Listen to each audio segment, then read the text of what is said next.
हर खबर पर होगी आपकी पकड़। डाउनलोड कीजिए एबीपी लाइव ऐप।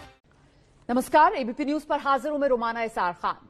कल बंगाल में बीजेपी के युवा मोर्चा ने ममता सरकार के खिलाफ विरोध प्रदर्शन किया, जिसमें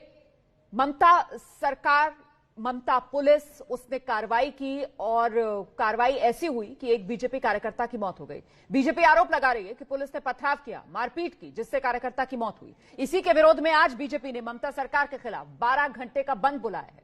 इस पर बात करने के लिए हमारे साथ बेहद खास मेहमान दिलीप घोष साहब, बंगाल बीजेपी के अध्यक्ष हैं।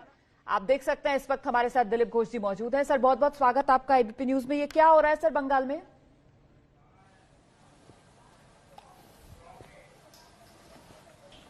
देखिए, अभी चुनाव जितना सामने आ रहा है उतना हिंसा और उत्तेजना बढ़ रहा है, स्वाभाविक है। लेकिन यहाँ जिस ढंग का पॉलिटिक्स होती है और वामपंथियों के जमाने से जिस प्रकार हिंसा की राजनीति शुरू हुआ है वो अभी चरम पर आ रही है, और उसका परिणाम है कि हिंसा, हत्या और फॉल्स केस लगातार हमारे कार्यकर्ताओं पर दिया जा रहा है। 127 के करीब कार्यकर्ताओं की हत्या हुई है कई सालों में, और 28,000 से ज्यादा केसेस हमारे कार्यकर्ताओं पर चल रहे हैं। भाजपा को रोकने के लिए इनके पास दूसरा कोई रास्ता नहीं है।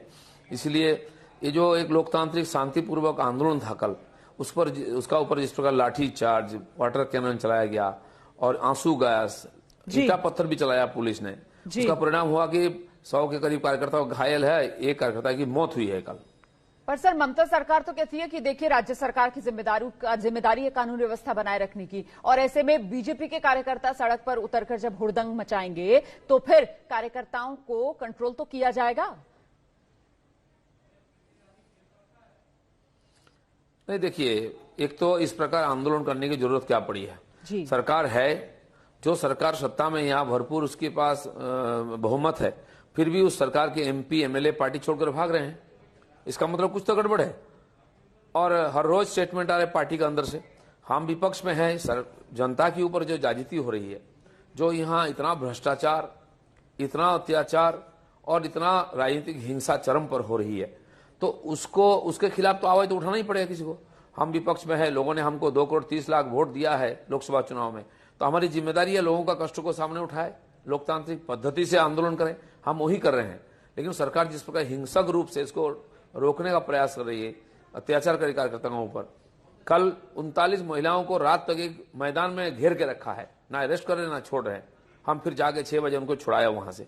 तो इस प्रकार डराने की और भय की वातावरण बना करके अगले चुनाव जीतने की जो सरकार प्रयास कर रही, लगातार हम उसका खिलाफ आंदोलन कर रहे हैं। तो मतलब आपकी बात मानती है ममता की पुलिस? आप पहुंचे और फिर सबको छोड़ दिया?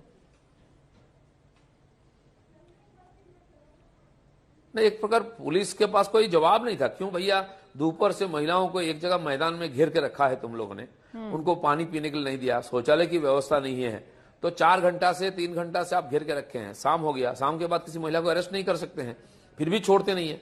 तो एक प्रकार हम पुलिस के साथ बाताबाती करके उनको निकाला। तो ये इस प्रकार होता है, ना कोई कानून है ना कुछ है, केवल पुलिस है। पुलिस के द्वारा डरा धमका करके विपक्ष को बंद करना, शांत करना, यह तो लोकतंत्र में नहीं चल सकता ना। सर, सिलीगुड़ी में कल जो प्रदर्शन हो रहा था जिसमें आपके कार्यकर्ता की मौत हुई है, वहां पर जो तस्वीरें आई थी उसमें पानी की बौछार और आंसू गैस के गोले, मौत की वजह क्या बताई जा रही है? ये तो हमने चलते हुए देखे थे कि पानी की बौछार हो रही है, वहां पर आंसू गैस के गोले छोड़े जा रहे हैं। देखिए, उसका तो पोस्टमार्टम होने वाला है। मैं खुद गया हॉस्पिटल में देखने के लिए। उसका शरीर में आप उसका फोटो देखिए, जगह जगह गोली का छींटा लगा हुआ है। जनरली क्या होता है, पुलिस के सामने था वो, पुलिस की तरफ से गोली चली, पुलिस बोलते हैं हम गोली नहीं चलाया। ऐसे 10 कार्यकर्ता को मैंने देखा जो सामने थे, उनका शरीर में गोली की छींटा है जगह जगह पर। एक तो बहुत खून बहा है, तो मौत का कारण वो भी हो सकता है। पुलिस ने डंडा चलाया, पहले हमारे कार्यकर्ता बोले उसको डंडा से पीटा गया, उसके कारण भी हो सकता है। बाकी क्या कारण है वो तो पोस्टमार्टम में ही पता चलेगा। लेकिन आप ये कह रहे हैं दिलीप पुलिस और कि डॉक्टर्स इसको इस प्रकार प्रभावित ममता की पुलिस ने बाकायदा फायरिंग की, ममता की पुलिस ने फायरिंग की, आप ये कह रहे हैं कल सिलीगुड़ी में जो प्रदर्शन कर रहे थे बीजेपी कार्यकर्ता, उन पर पुलिस के तरफ से ही फायरिंग आया, बहुत सामने सामने हुआ। उन्होंने, पुलिस बैरिकेड के उल्टा तरफ था, हमारे कार्यकर्ता उल्टे तरफ थे, और वो सामने जा रहे थे, सामने से गोली आई, और एक नहीं ऐसे 10 कार्यकर्ता का शरीर पर गोली लगी हुई है, और वो वहां हॉस्पिटल में भर्ती है। मैंने देख के आया, वो फोटो भी है हमारे पास।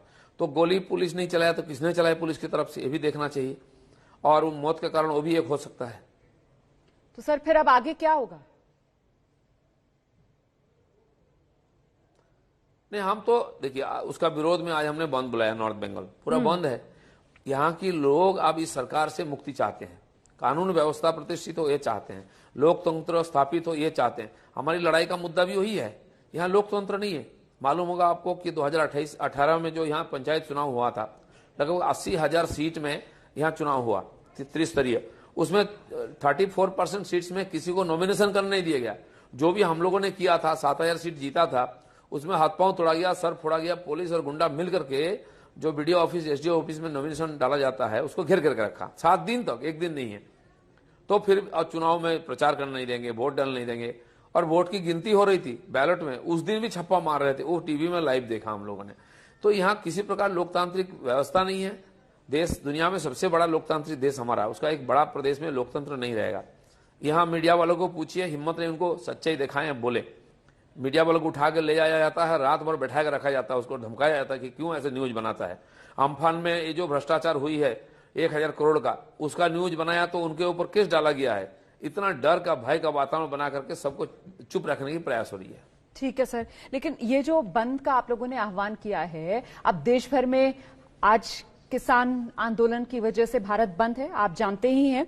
तो ऐसे में सरकार की तरफ से कहा जाता है कि साहब ये बंद तो हथकंडा है जो विपक्ष अपनाने लगता है जब उसके हाथ में कुछ बचता नहीं है। फिर यही आरोप बंगाल में आप पर भी लगेंगे, क्योंकि आप बंगाल में विपक्ष में हैं, आपने बंगाल में बंद बुला लिया है सर।